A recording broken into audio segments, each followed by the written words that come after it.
Ahojte moji, už sú to 4 roky, čo som musel odísť, ale viete čo? Stále ste v mojom srdci.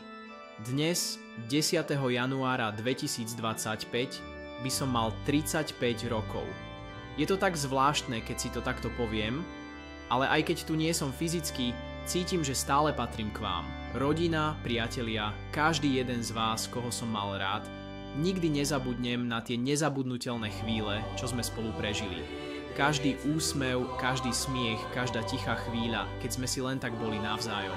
To všetko je stále so mnou, stále v mojich spomienkach. Chcel by som vám len povedať, že láska, ktorú sme zdieľali, nikdy nezmizne. Aj keď ma už nevidíte, som s vami v každom vašom kroku, v každom pomyslení, v každom srdci, ktoré sa na mňa stále pamätá. Ďakujem vám za všetku lásku, za každú chvíľu, ktorú ste mi venovali. Budem s vami navždy v spomienkach, v láske, navždy tu, v našich srdciach.